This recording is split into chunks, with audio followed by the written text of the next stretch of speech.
My daughter spoke without looking up from her phone. If you can't pick up Lily next week, don't bother coming back. The teaspoon fell. Porcelain cracked. Tea bled across my tablecloth. I sat frozen. A woman dismissed in her own house. If you're watching this, subscribe and let me know where you're watching from.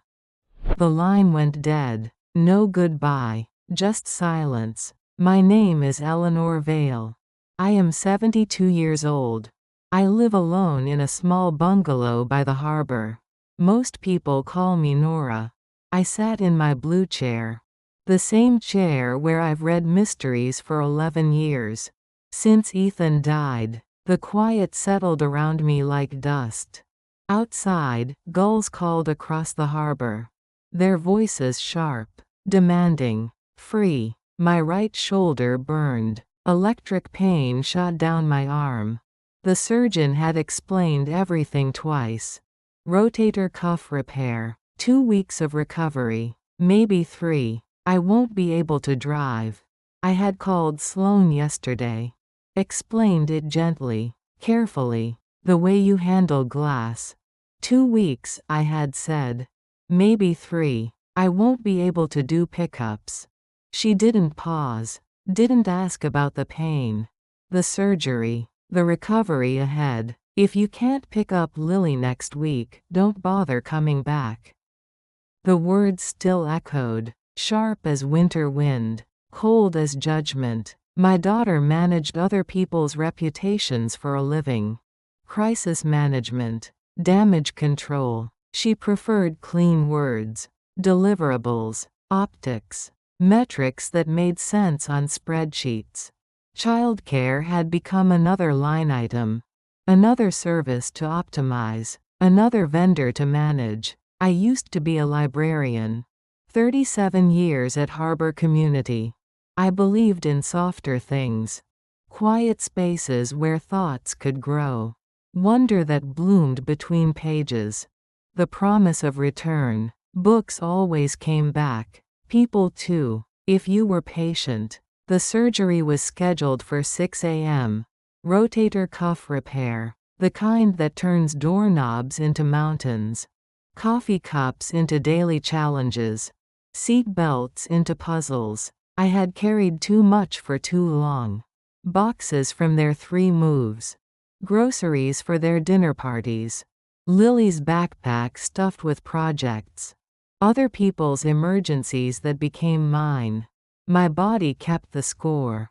Shoulders don't lie. Sloan is 39 now. Her jaw always set like she's bracing for weather. Storms she creates herself, mostly. Colin, her husband, treats favors like contracts. He speaks in bullet points. ROI, optimization, efficiency. They met at a networking event. Fell in love over spreadsheets. Had Lily because it fit their timeline. Somewhere along the way, my calendar stopped being mine. My time became theirs. My energy, their convenience. My availability, their assumption. I packed lunches every Tuesday. Sloan worked late. I sat in bleachers every Friday. Colin traveled for clients. I wrote checks without fanfare. For camp fees. For uniforms. For whatever gap needed filling. Emergency babysitting became regular babysitting. Regular became expected. Expected became entitled. You're the glue, Mom, Sloan would say. Always grateful in the moment. Always assuming for next time. But glue is a job. Not a person. Glue holds things together until it dries out. Cracks. Falls away. The framed photo on my side table showed Lily. My 10-year-old granddaughter. She wore a paper crown in front of the library's reading tent. Last summer's story festival. Her face open to possibility. Joy chosen on purpose. That child still saw magic in ordinary things. Story hour on Wednesday mornings. Sea glass hunting at low tide. The way afternoon light painted everything golden. She reminded me of myself. Before widowhood made me available. Before loneliness made me eager to be needed. 2 weeks, I had repeated into the phone. Then I'll be back. Back to volunteering at the book sale. Back to walking the pier. Back to Tuesday pickups and Friday games. I didn't say the rest. Back to myself. The phone had stayed quiet after that. The house too. In that emptiness, something new formed. A sentence. Clear as winter air. Sharp as broken glass. I am allowed to stop. The words felt strange in my head. Foreign. Like speaking a language I'd forgotten I knew. A language from before. Before grief made me smaller. Before duty became identity. When had I started asking permission to exist? When had my needs become negotiable? When had my time become currency for other people's convenience? The questions sat heavy, unanswered, familiar as old bruises that ache before storms. I looked around my small bungalow. Salt air drifted through the screens. October air, clean and sharp. Old paperbacks lined every wall. Mysteries with broken spines. Memoirs that taught me how others survived. Poetry collections that held truth in small spaces. Everything here smelled like home. Like me. Like choices I made for myself. Not like duty. Not like sacrifice. Not like endless giving without receiving. The book drop bin sat in the hallway. I'd salvaged it from the library renovation 5 years ago. It held crayons now. Lily's art supplies. A stray mitten from last winter. The chipped blue mug she claimed as hers. Things that needed sorting. Always sorting. Always tending. My shoulder throbbed with each heartbeat. I shifted in the chair. Ethan's chair, really. The one by the window where he read mysteries every evening. The pain reminded me of tomorrow's surgery. The recovery stretching ahead like empty calendar pages. Weeks of not being useful. Not being needed. Not being available. Maybe that was the point. To not be useful. To just be. To exist without justification. Without apology. Without endless service. The afternoon light changed by degrees. Autumn light. Thin and golden. Shadows stretched across the hardwood floor. Long fingers pointing toward evening. I closed my eyes. Let myself imagine it. 2 weeks of morning coffee without rushing. Books read for pleasure instead of duty. Walks taken slowly. Conversations that weren't logistics. Naps without guilt. 2 weeks of no pickup schedule. No emergency calls. No automatic yes to every request. No being the solution to other people's problems. The quiet felt different now. Not empty. Full. Full of possibility I'd forgotten existed. Full of time that belonged to me. I thought about the years since Ethan died. 11 years of grief that softened into habit. 11 years of filling time with other people's needs. Always someone else's agenda. Someone else's crisis. Someone else's urgent requirement. Ethan used to say I gave too much. Too easily. Too completely. He worried I'd disappear into other people's lives. Leave nothing for myself. I thought he was wrong then. Now I wasn't sure. Now I wondered if disappearing had been the point. Easier than existing. Safer than being seen. When did I become invisible? When did helping turn into hiding? When did love become obligation? When did family become a list of services I provided? The gulls cried again outside my window.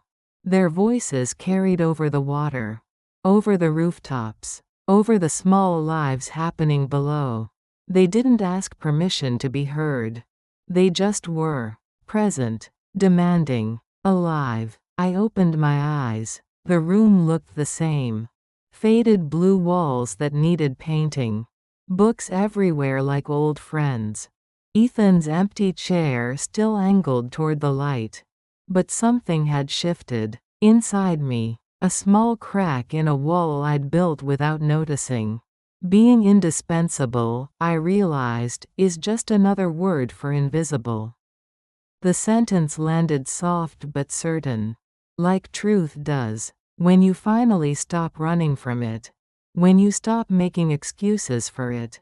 When you stop pretending it doesn't matter. I sat with that truth. Let it settle. Let it take up space in my chest. Space I'd been saving for other people's needs. Other people's emergencies. Other people's assumptions about my availability. The clock on the mantel ticked steadily. Ethan's grandfather's clock. Time passing without permission. Without agenda. Without demanding anything from anyone. Just being. Tomorrow I would have surgery. Tomorrow I would begin healing. Not just my shoulder. Something deeper. Something that had been torn for years. Stretched until breaking. Used until empty. The phone could ring again. Sloane could call back. Demand explanations. Offer compromises that weren't really compromises. Deploy guilt with surgical precision. It didn't matter now. I had found my sentence. My truth. My permission to exist. Without apology. Without justification. Without endless giving that left nothing for myself. I am allowed to stop. The words felt like coming home. To a house that was finally, completely mine. If you're watching this, subscribe and let me know where you're watching from. The surgical waiting room hummed like a refrigerator. Fluorescent lights buzzed overhead. Everything smelled like antiseptic and fear. I sat in a plastic chair. My hospital gown tied poorly in back. The fabric thin as paper. Cold air found every gap. Other patients waited too. A man clutched his knee. A woman pressed her hand to her chest. We didn't speak. Didn't make eye contact. Strangers bonded by broken parts. The nurse called my name. Priya Shah. Her voice warm as her hands. She smiled when she tied my wristband. Hospital bracelet number 2000 something. We'll take care of you, Miss Vale, she said. Her certainty felt borrowed, like a sweater that might fit. I tried it on anyway. She walked me through the process. IV insertion. Anesthesia mask. Count backward from 10. Recovery would be gradual. Pain manageable. Time would tell. I wanted to ask about time. How much I had. How much I'd wasted. How much belonged to me now? I stayed quiet instead. The anesthesia room was smaller than my bathroom. Machines beeped softly. Monitors showed numbers I didn't understand. The anesthesiologist had gentle eyes behind wire glasses. This will help you relax, he said. The needle barely pinched. Warmth spread up my arm. The ceiling tiles blurred. Everything went soft. Then dark. I woke in fragments. Ceiling tiles first. White squares with tiny holes. Then sounds. Beeping. Murmuring. Squeaking wheels on linoleum. The smell of lemon cleaner mixed with something medicinal. My shoulder felt heavy. Wrapped tight. The sling pulled against my neck. Pain lived there now. Sharp and immediate. Present as breathing. You did well, Priya said. She adjusted the sling straps. Checked my pulse. Asked about pain on a scale of 1 to 10. I said 6. It felt like 8. She explained the rules. No lifting. No reaching. No driving. Ask for help when you need it. The last instruction made me almost laugh. Asking hadn't worked lately. My phone buzzed twice while Priya checked my bandages. The first text was from Lily. Are you okay, Nana? I drew you a sea otter. The picture showed a brown animal floating on its back. Happy. Trusting the water to hold it. I typed back slowly with my left hand. I'm okay, love. I'll float too. The second message came from Colin. Hope recovery goes smoothly. Logistics for next week TBD. It read like a memo. Sent to the wrong department. Filed under not my problem anymore. Priya brought me jello, red as stop signs, and tea that tasted like nothing. She sat while I ate. Watched me navigate the spoon with my left hand. Everything took longer now. Everything required thought. Do you have someone waiting at home? She asked, her voice careful. Professional kindness. Me, I said. The word felt strange. Complete. I'm waiting for me. She nodded like that made perfect sense. Maybe it did. Maybe I'd forgotten that was allowed. The discharge process took an hour. Papers to sign. Instructions to repeat. Prescriptions to fill. Phone numbers for emergencies. Everything copied. Everything documented. Everything except how to start over. Rafael Alvarez waited in the pickup area.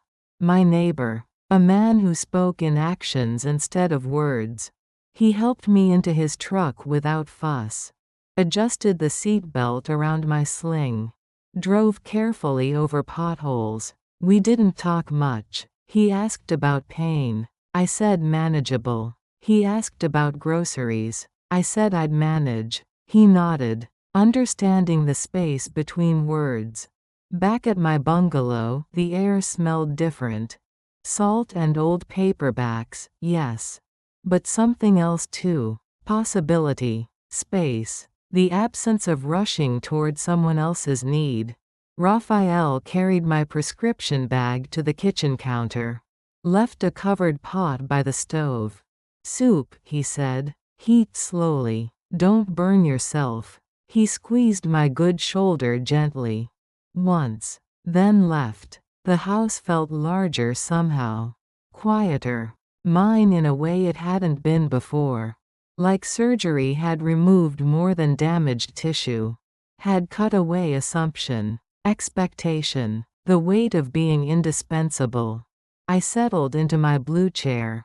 The afternoon light came through windows I'd forgotten to notice.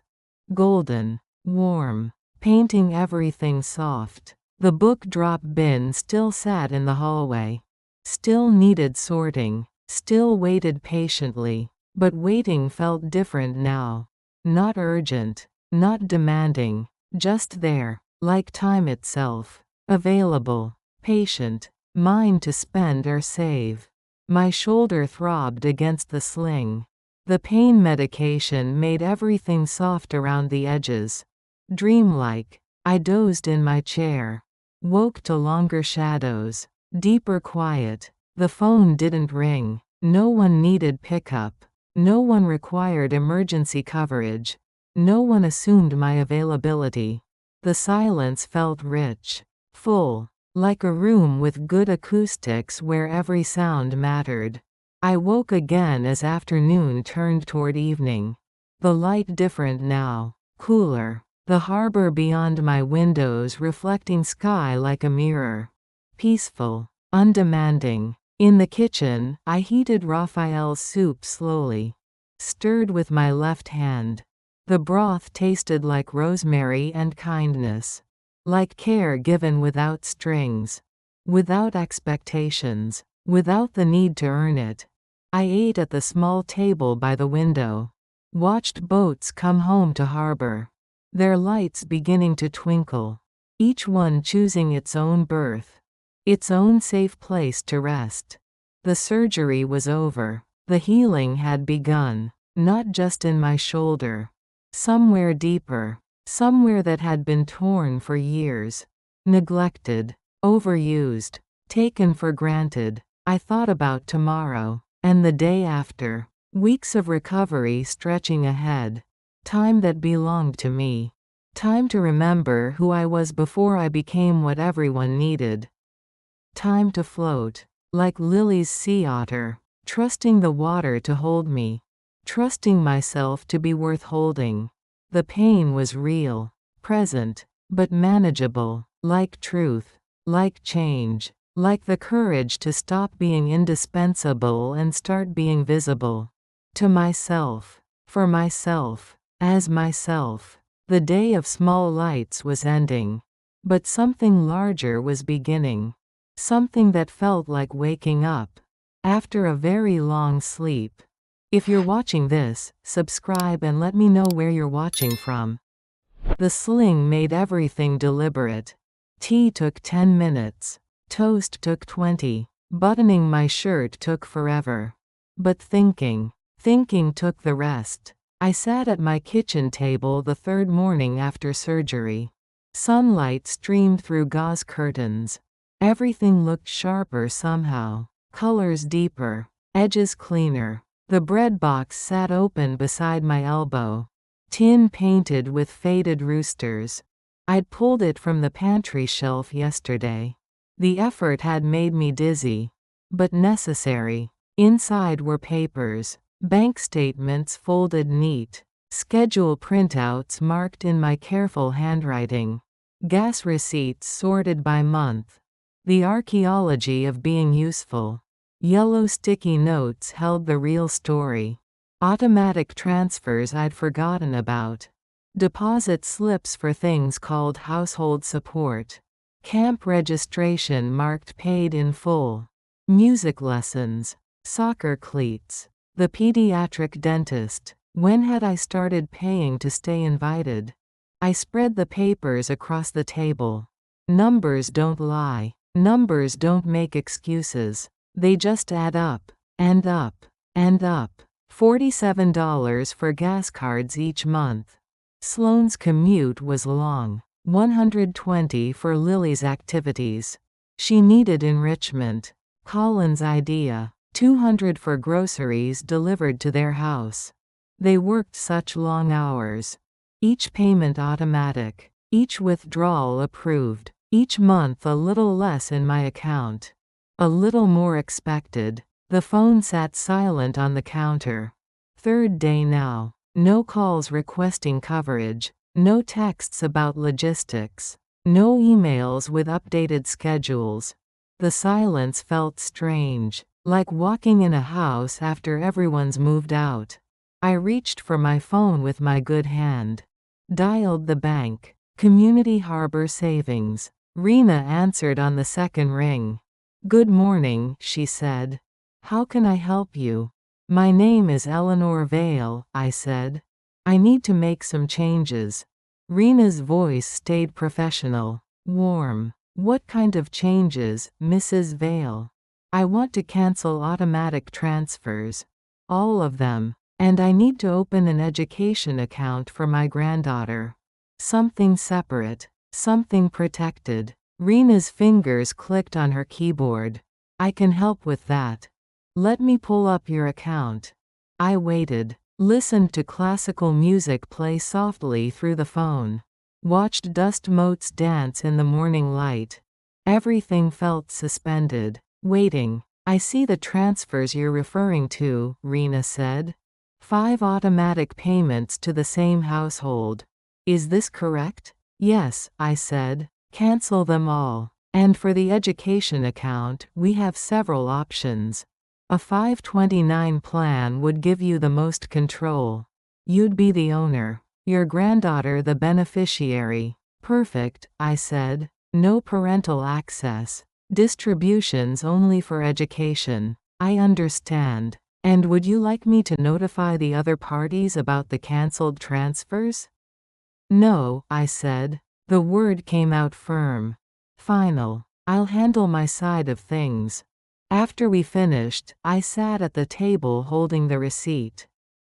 Account closed. New account opened. Numbers changed. Reality shifted. Just like that. The coffee had grown cold while I talked.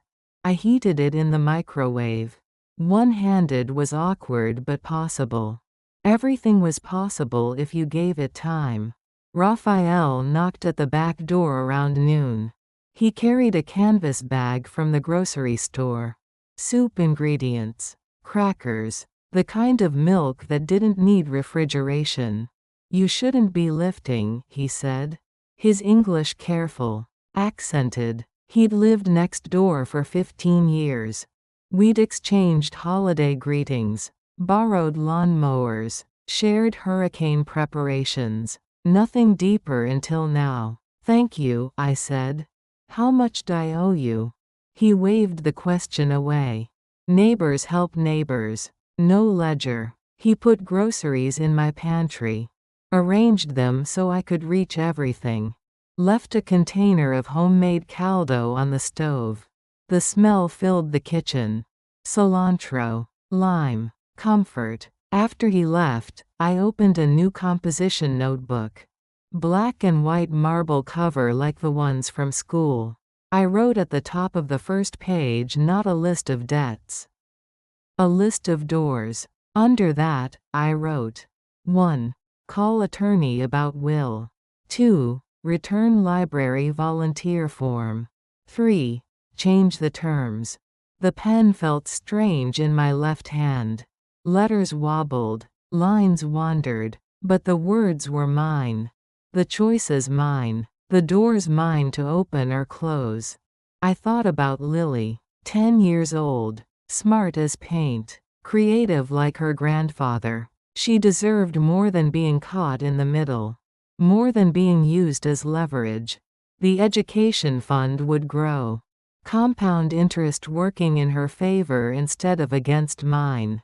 College, trade school, whatever she chose. Free from conditions. Free from strings. My shoulder ached from writing. I put the notebook in the kitchen drawer. Next to the takeout menus and expired coupons. Things that used to matter. Things that didn't anymore. The afternoon stretched ahead. Empty. Mine. I could nap without guilt. Read without interruption. Think without someone else's urgency crowding my thoughts. I made soup from Raphael's ingredients. Heating the broth slowly. Adding rice. A squeeze of lime. The simple act of feeding myself felt revolutionary. When had it become so rare? The phone finally rang at 4 o'clock. Unknown number. I let it go to voicemail. Listened later. Automated reminder about an appointment I'd cancelled. Nothing urgent. Nothing requiring immediate response. I thought about all the calls I'd answered. All the requests I'd accommodated. All the times I'd said yes when I meant no. When had my calendar become everyone else's property? The sun was setting when I opened the notebook again. Added item number 4. Learn to say no without explaining why. The words looked defiant on the page. Like graffiti. Like rebellion. Like the beginning of something I should have started years ago. Evening news played softly on the television. Wars and weather. Stock prices and sports. The world continuing its endless spin. None of it requiring my immediate attention. I ate soup at the kitchen table. Watched lights come on across the harbor.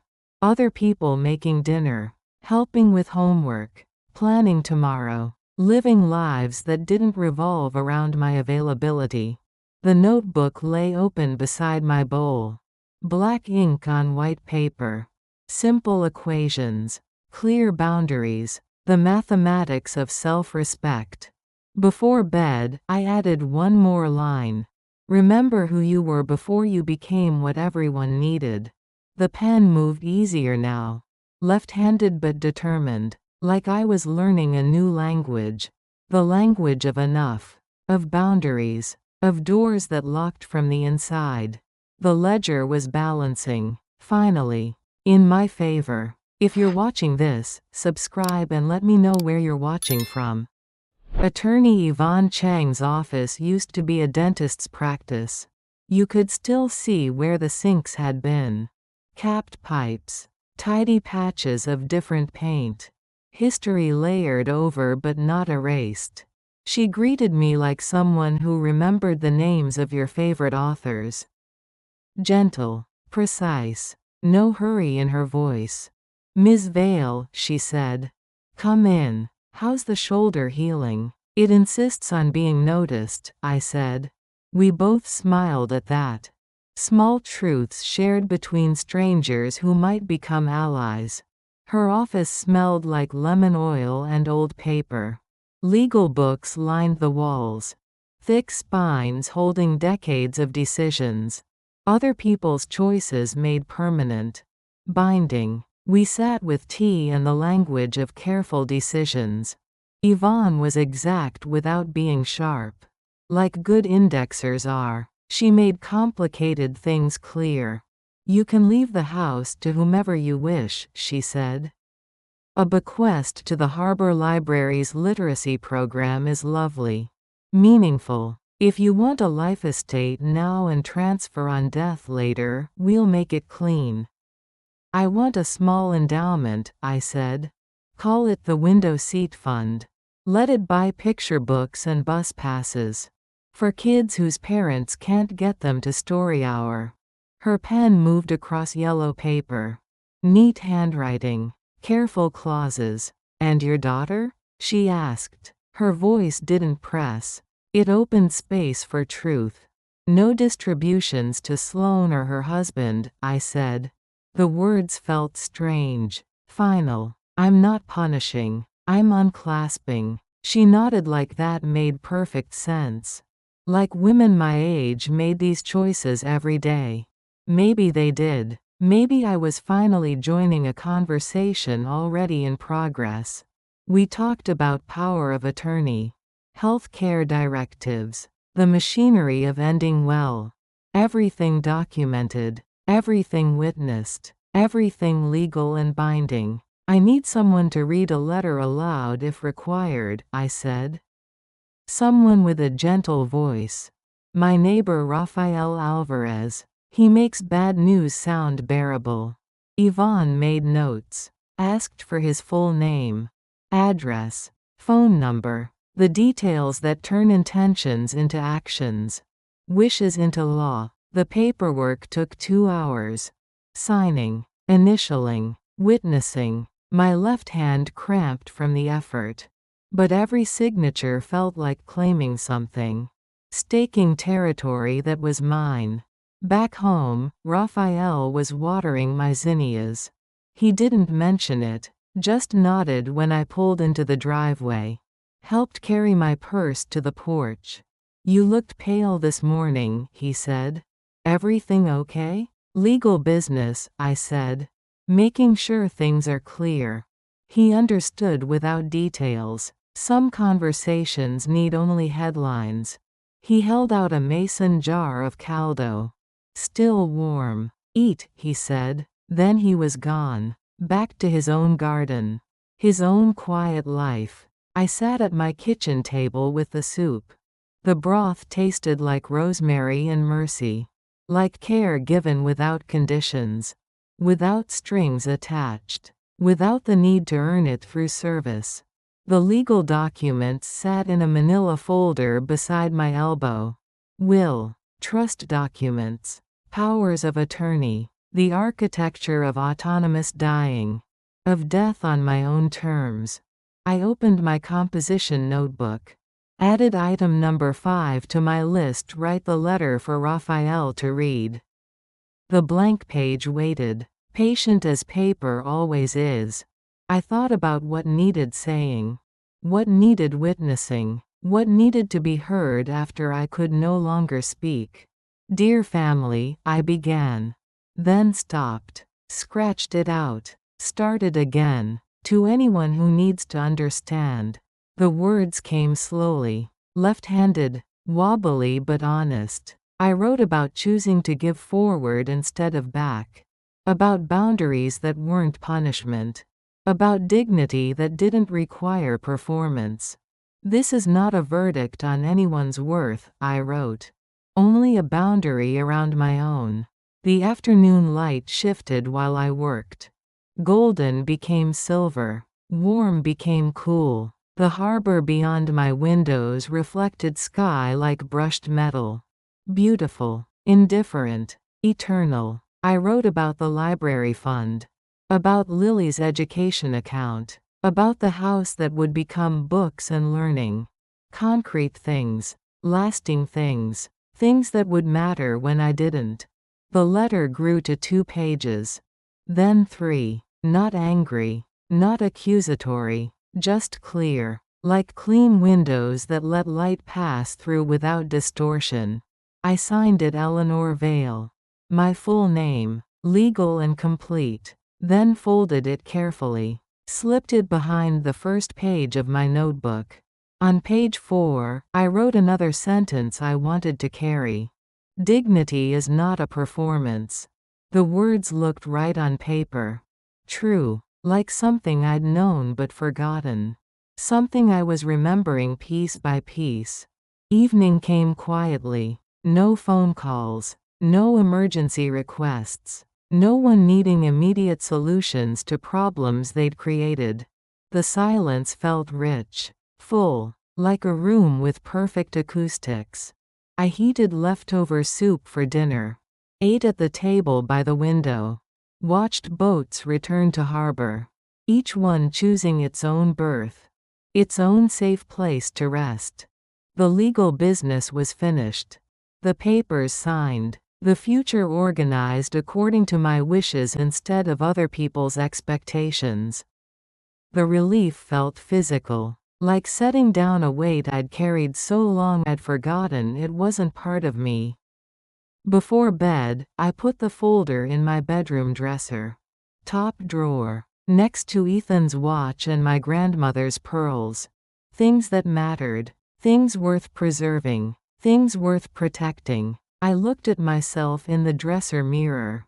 72 years old. Gray hair that needed cutting. Lines around eyes that had seen too much duty. Too much giving. Not enough receiving. But something else too. Something new. A straightness in my spine that hadn't been there before. A clarity in my eyes. The look of someone who remembered her own worth. The sling pulled against my neck. Reminded me of healing in progress. Of tissue knitting back together. Stronger than before. Prepared for different work. I thought about tomorrow. About the days and weeks ahead. Time that belonged to me. Choices that were mine to make. Doors that were mine to open or close. The legal papers would do their work. The trust would grow. The library fund would help children discover the magic I'd spent 37 years protecting. Good work would continue without me. But for now, I was still here. Still healing. Still learning the language of enough. The grammar of boundaries. The vocabulary of self-respect. In the morning, I would call the library. Put my name back on the volunteer list. Choose my own hours. My own tasks. My own level of involvement. I would water my zinnias. Make tea at my own pace. Read books without someone else's urgency pressing at my shoulders. I would float. Like Lily's sea otter. Trusting the water to hold me. Trusting myself to be worth holding. The house settled around me. Quiet. Mine. Full of possibilities I was only beginning to imagine. Dignity, I thought again, is not a performance. It's a choice. Made new each day. Made stronger with practice. Made finally, completely mine. If you're watching this, subscribe and let me know where you're watching from. Lily arrived on a Wednesday. Small and rain-slick. Her backpack thumping against her bright yellow coat. October rain had painted everything sharp. Clean. New. Mom thinks I'm at robotics, she said. Her cheeks tulip pink with conspiracy. With the thrill of choosing her own destination. Is that terrible? It's a little bit brave, I said. I opened the door wider. Let her into my warm house. My quiet space. My sanctuary. She held out a flattened ginkgo leaf. Sealed in waxed paper with a careful ribbon loop. Like something precious. Protected. Meant to last. I made you a bookmark, she said. Our art teacher says ginkgo trees are older than almost everything. They remember things for a long time. The leaf was perfect. Golden. Fan-shaped. Ancient as her teacher claimed. I held it up to the kitchen light. Watched shadows dance through its veins. "Thank you," I said. "I'll treasure it. Keep it safe. Honor what it remembers." We made cocoa the way she liked it. Milk warmed slow in a small pot. Stirred in circles until it steamed. No rushing. No hurrying toward someone else's schedule. She watched me navigate cupboards with my good hand. Patient as only children can be. "Does it hurt a lot?" she asked. Her voice careful. Gentle. "Yes," I said. "But hurting isn't the same as harm. Sometimes healing requires both." She nodded like that made perfect sense. Like wisdom lived in 10-year-old hearts. Waiting to be recognized. Honored. Heard. At the kitchen table, she slid a stapled booklet toward me. Small braveries written on the cover in her careful printing. Purple marker. Decorated with stars. Inside were drawings with captions. "Telling the truth even if your voice squeaks." "Eating the last dumpling when you're always the one who leaves it." "Asking for help and not apologizing for it." Each page showed a different courage. Small acts. Daily choices. The bravery of being human in a world that demands performance. "Can I add one?" I asked. She nodded eagerly. Handed me her purple marker. Watched as I drew an open window. A chair beside it. Light streaming through. Underneath I wrote, "Making your house yours again." Lily studied my drawing. Tilted her head like she was solving a puzzle. "I like that," she said. "That's a good brave thing." We made grilled cheese sandwiches for lunch. Butter melting golden in my old cast iron pan. The sizzle and steam filling the kitchen with comfort sounds. Home sounds. She told me about school while we cooked. About a girl who could whistle like a mockingbird. About a teacher who made them write poems about the moon. Without using the word moon. I said, "The quiet circle that keeps our secrets," Lily whispered. Proud of her moon poem. Her wordplay. Her young poet's heart. "What did your teacher think?" I asked. I flipped the sandwiches. Golden brown. "Perfect." She said I had an old soul, Lily said. "But I don't feel old. I feel exactly 10. "Old souls aren't about age," I said. "They're about seeing, understanding, remembering what matters. You have that gift." We ate at the table by the window. Watched rain trace patterns down the glass. Each drop choosing its own path.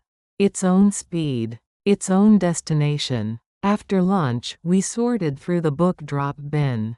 Crayons and markers mixed with library cards. Stray mittens and hair ties. The archaeology of childhood visits. Lily found a small notebook I'd forgotten. Half filled with grocery lists. Phone numbers. Reminders for other people's needs. She flipped through the pages carefully. "Can I have this?" she asked. "For my own lists. My own important things." "Of course," I said. "It needs a new purpose anyway." Fresh start. She settled into Ethan's old chair by the window. Legs tucked under her. Writing in the notebook with serious concentration. Making lists only she understood. I watched her work. This child who saw magic in ordinary moments. Who made bookmarks from ancient leaves. Who wrote poems about moons without naming them. She reminded me of myself at that age. Before I learned to apologize for taking up space. Before I confused love with endless service. Before I forgot that being wanted and being used were different things. When it was time for her to go, she tucked the ginkgo bookmark into my copy of From the Mixed Up Files. The book I'd set out hoping she'd choose. "I'll come again soon," she said, pressing her small palm to my cheek. On purpose. Not because someone needs me to. The words hit like recognition. Like truth spoken by someone too young to know its power. Too honest to soften its edges. After she left, the house didn't feel empty. It felt expectant, like a room prepared for good conversation. For chosen company. For love given freely. I opened my composition notebook. Added item number 6. Spend time with people who choose you. Not people who use you. The distinction felt important. Essential. Like the difference between sunshine and fluorescent light. Both illuminate. Only one nourishes. Evening came early. October light fading fast. I made soup from Raphael's recipe. Added extra lime. Extra cilantro. Tastes that reminded me of care without conditions. The ginkgo bookmark caught lamplight from my reading chair. Golden. Ancient. Patient. Like the trees Lily's teacher described. Remembering things for a long time. I thought about what I wanted to remember.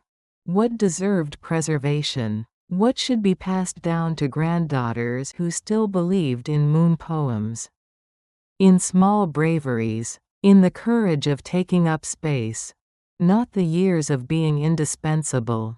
Not the exhaustion of endless giving. Not the invisible woman who apologized for existing. Instead, this house reclaimed. This life chosen instead of assigned. This late blooming courage that finally said enough.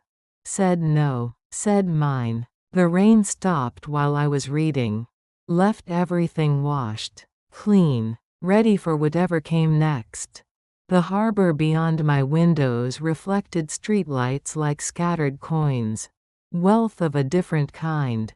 Before bed, I placed the ginkgo bookmark carefully between pages 93 and 94.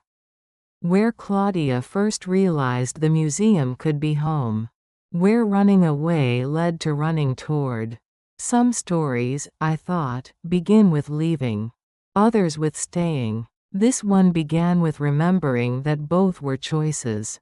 Both required courage. Both deserved celebration. The child who made me a bookmark understood something I'd forgotten. Some things are worth preserving. Worth protecting. Worth the patient work of remembering. I was worth remembering too. The ginkgo leaf would keep its place. Hold my spot. Mark where the story changed. Where an old woman remembered she was allowed to take up space. In her own house. In her own life. In her own carefully chosen, finally reclaimed story. If you're watching this, subscribe and let me know where you're watching from. Sloane came on a Friday. Wind coat belted tight. Hair smooth despite the October weather. Her mouth already braced for battle. For negotiations. For whatever resistance I might offer. She didn't hug me. She rarely did anymore. Hugs require vulnerability, softness, things that don't translate well to spreadsheets. We need to align expectations, she said. Like we were launching a product. Coordinating a campaign. Managing a crisis that threatened her quarterly projections. I gestured to the chair across from mine. The same one where Lily had eaten grilled cheese. Where we'd shared small braveries. Where love had felt simple. A line away, I said. I kept my voice level. Curious. Like someone watching a performance from a comfortable distance. I heard you canceled the transfers, she said. Her laptop bag still on her shoulder. Ready to leave at the first sign of inconvenience. That was abrupt. It was careful, I replied. Also correct. The words sat between us like stones. Solid. Unchangeable. True. Her eyes flashed the way they had when she was 12. When chores interrupted her plans. When consequences arrived uninvited. Colin thinks you're reacting to one bad conversation. We were overwhelmed. It was miscommunication. Words were very clear, I said. So are actions. I folded my hands in my lap. Let silence do its work. Sloane smoothed her skirt with 2 quick motions. Nervous habit from childhood. You can't cut your family out, she said. The words came fast. Practiced. Like talking points from a presentation. I'm not cutting anyone, I said. I'm stepping out of a shape I don't fit. Never fit. Never should have tried to fit.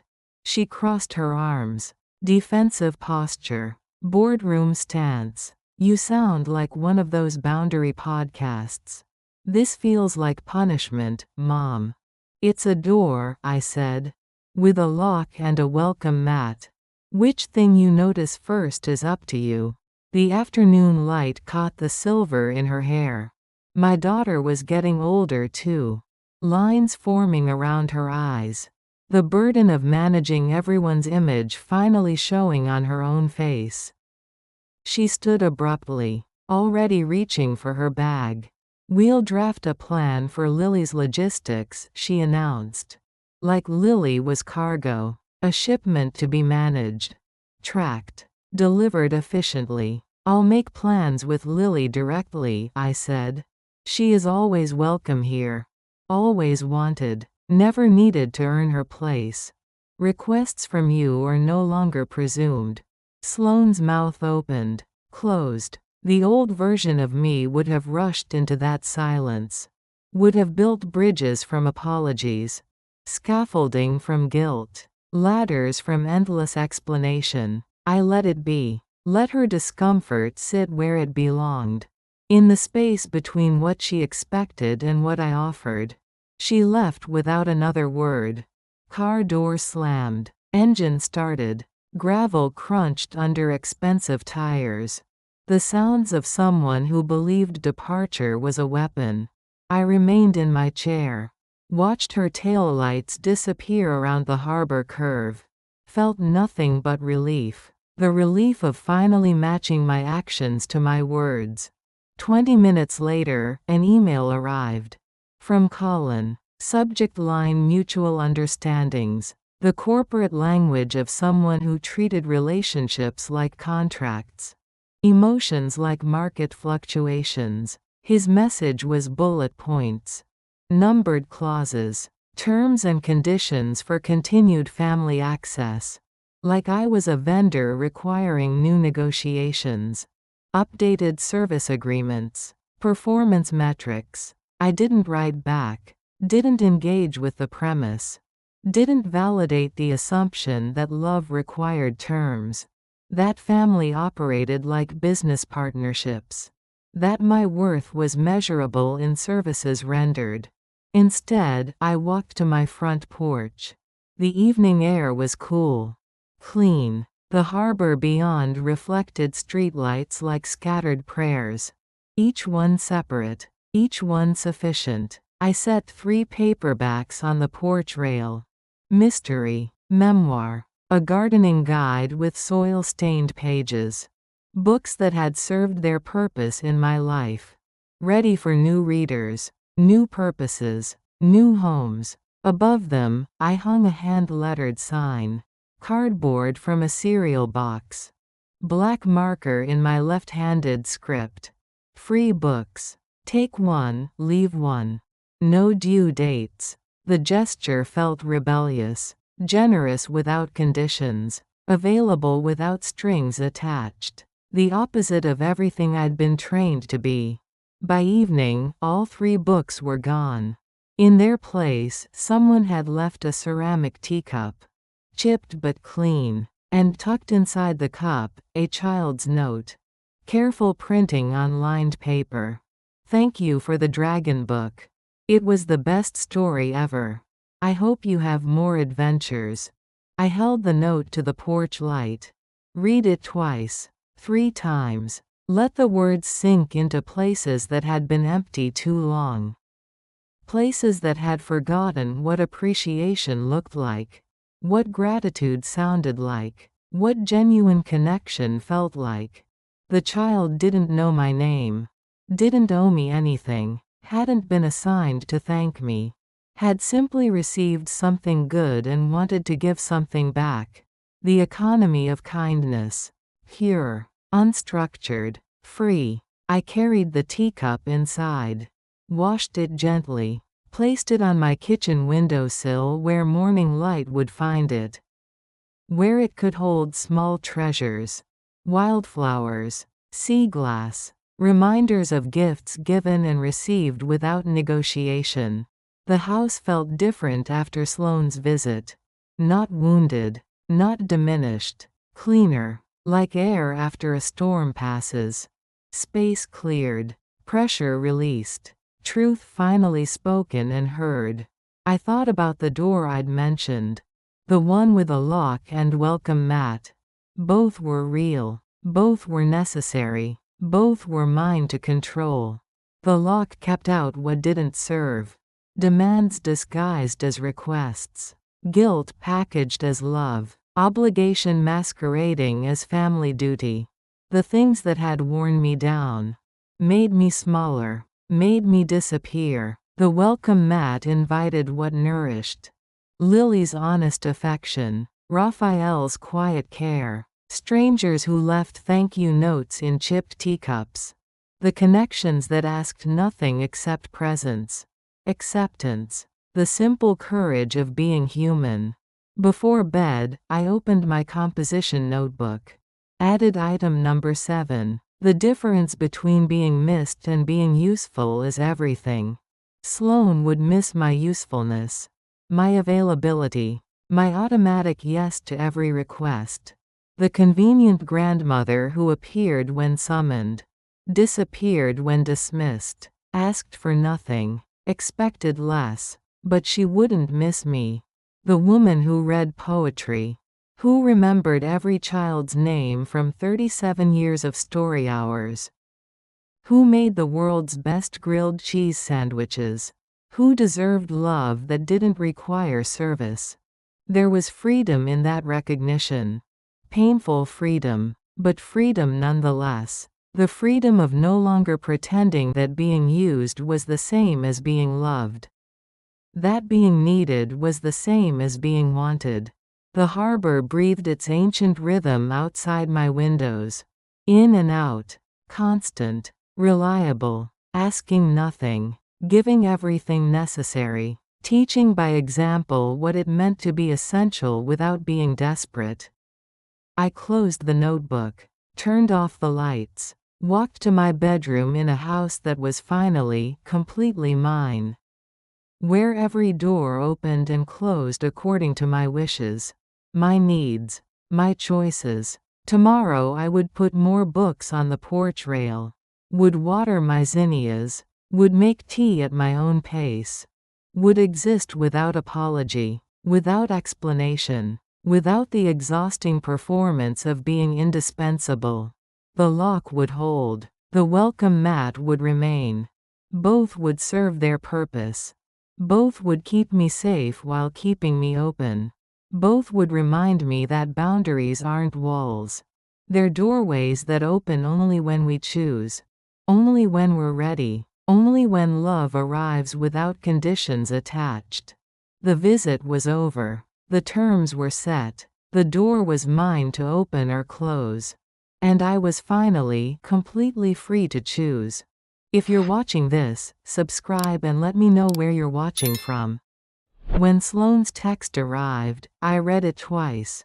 We'll be at a conference in Portland. Lily could stay with you if that's helpful.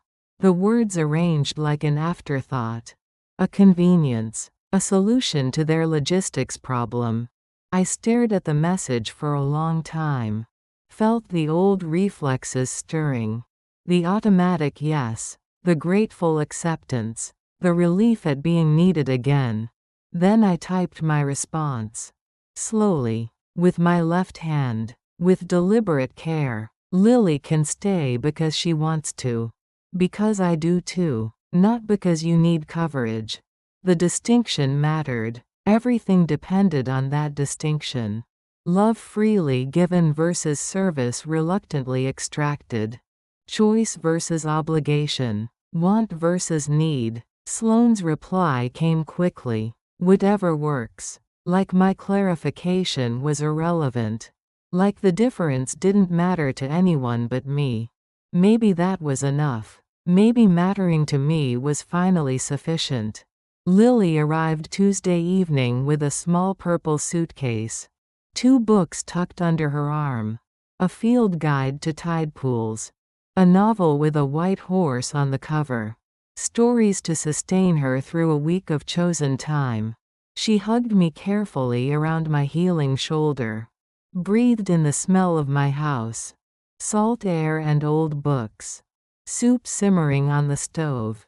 The sense of home as she understood it. I made pancakes every morning that week. Real ones. From scratch. Butter melting in pools of golden batter. Maple syrup that caught the morning light like amber. The luxury of time. Of care. Of small rituals performed without rushing. We walked the pier every afternoon. Her small hand tucked into the crook of my good arm. Watching fishing boats return with their silver catch. Gulls wheeling overhead. The eternal dance of harbor life. She slept on the daybed under the window. Woke with the birds each morning. Happy to be someplace where the air smelled like possibilities. Where no one hurried her toward someone else's schedule. We sorted my attic together. Boxes I'd avoided since Ethan died. 11 years of postponed decisions. Memories wrapped in tissue paper. Lives lived in accumulated objects. Lily found Ethan's old concert tickets. Yellowed paper. Faded print. Evidence of evenings when we danced badly. Laughed often. When love was simple as choosing each other's company. Did Grandpa dance? She asked. Her fingers tracing the ticket stub like a treasure map. Like proof of happiness. Very badly, I said. We both laughed until it ached. The good ache. The healing kind. The pain that comes from joy remembered instead of joy withheld. At my kitchen table, we made our own small publication. Paper folded and stapled by hand. Colored with tea bags for staining. For the look of age. Of things worth preserving. The Harbor Almanac for 2, we called it. Filled with facts the world forgets. How long tea takes to cool enough to hold the mug safely. Which window gives the kind of light that makes you tell the truth? Which sidewalk crack will trip you if you're not watching your own feet? How many gulls gather when the fishing boats return? What time of day the harbor looks most like home? Small knowledge. Intimate wisdom. The things that matter when you're paying attention. When you're present instead of rushing. When you're choosing your moments instead of enduring them. At night, I worked on my quilt again. The one abandoned in a basket after too many interruptions. Too many calls asking could I just drop everything? Could I just handle one more crisis? Could I just disappear a little more? The squares didn't match perfectly.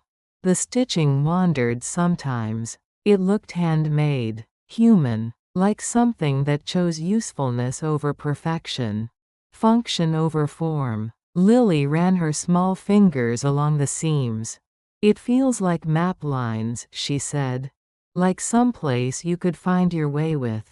Like a path to somewhere safe. Her words hit like recognition.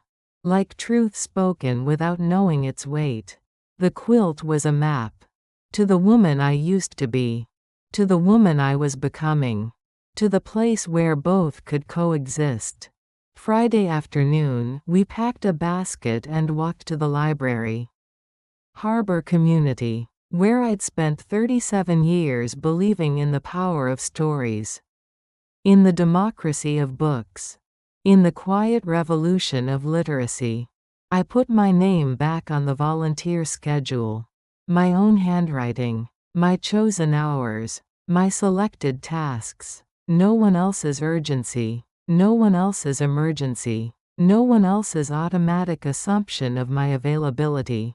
The new director was Maria Santos. Former page who used to shelve returns on Wednesday afternoons. Who remembered my name, my favorite authors, my belief that every child deserved stories. We've missed you, she said. Her hug was gentle, mindful of my healing shoulder, of my recent absence, of the way people can disappear even when they're still present. I've missed me too, I said.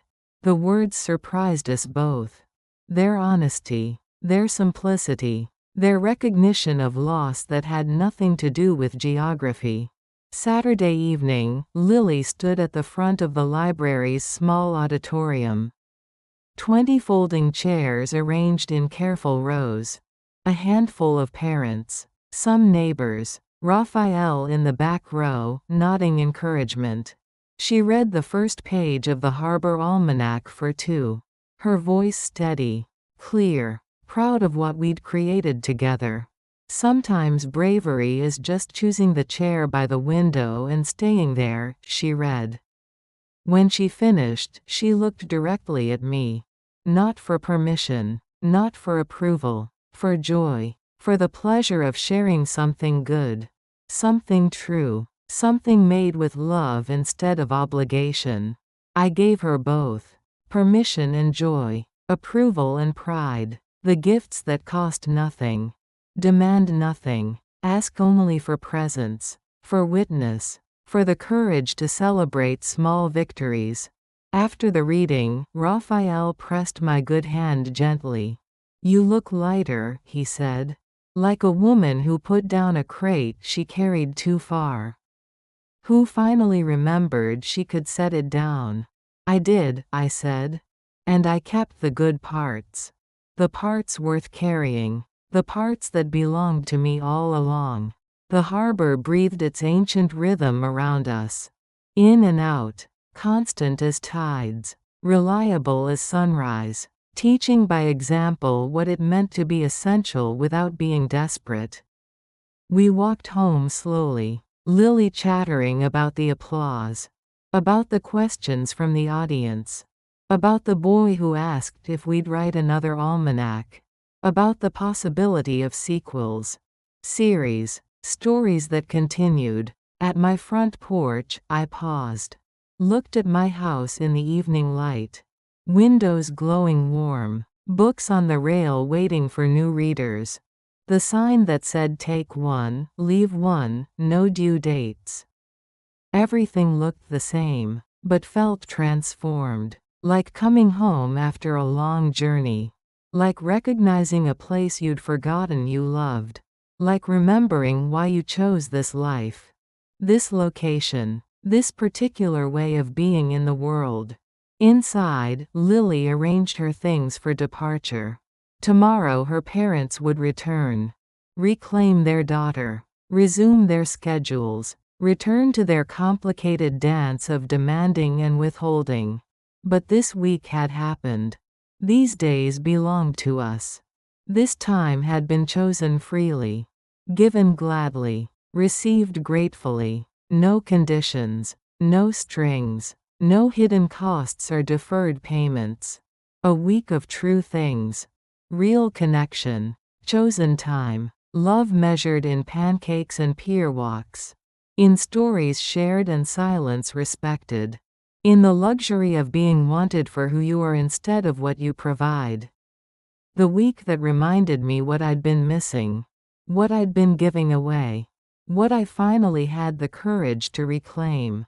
7 days of remembering that I mattered, that my time had value, that my presence was gift enough, that love freely given was the only kind worth receiving. A week of truth, finally, completely mine. If you're watching this, subscribe and let me know where you're watching from. October slipped into November like a door closing softly. The air turned sharper, cleaner, the kind of cold that clarified everything, made edges distinct, boundaries visible. I could lift a kettle again, roll my sleeve without swearing, turn doorknobs without thinking. Small victories, daily proof that healing happened when you gave it time. When you stopped rushing toward other people's urgencies. The sling sat folded in my dresser drawer. Next to Ethan's watch. My grandmother's pearls. Things that had served their purpose. Done their work. Earned their rest. Sloane sent a final message the first week of November. "Let's reset," she wrote.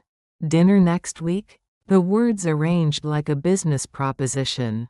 A merger proposal. A corporate restructuring of our relationship.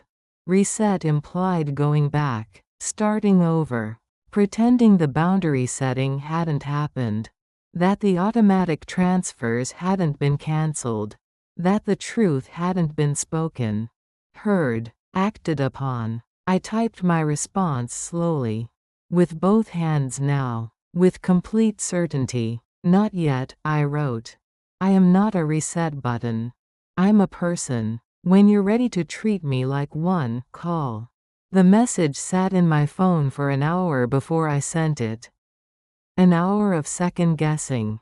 Of old habits stirring. Of the familiar urge to apologize for existing.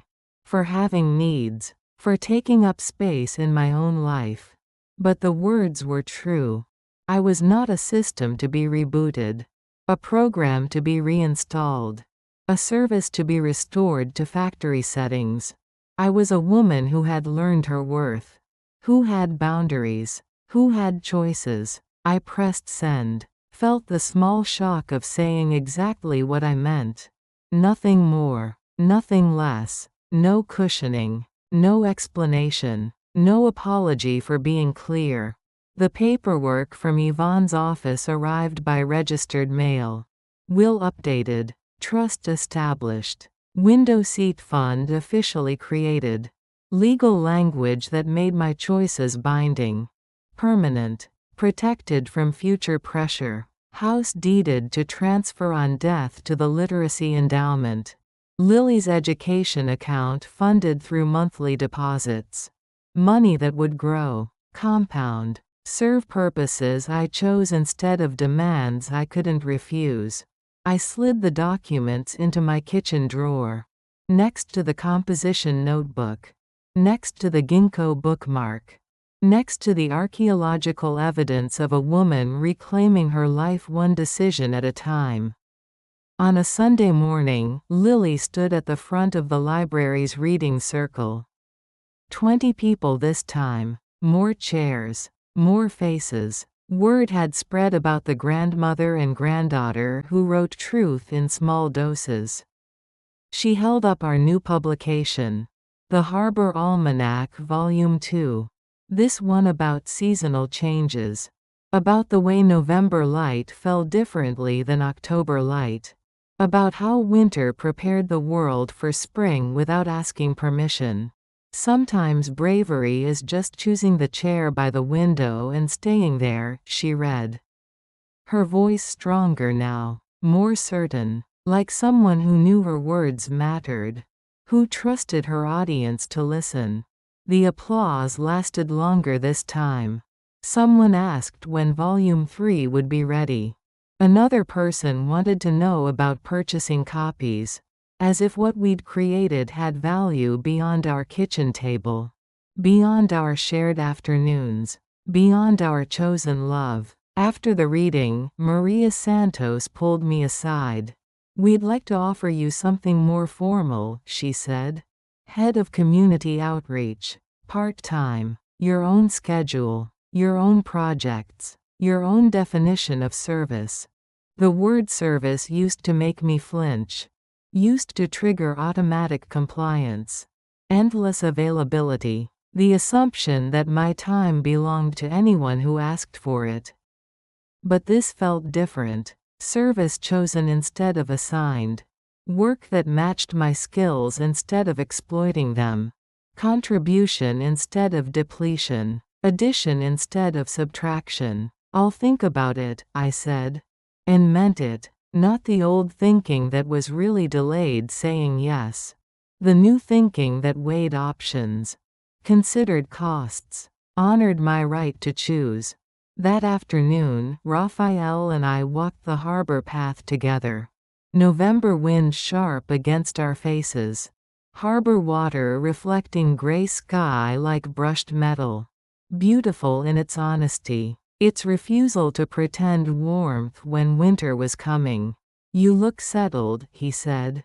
His English careful but exact. Like a woman who found her right place. Her right size. Her right way of being.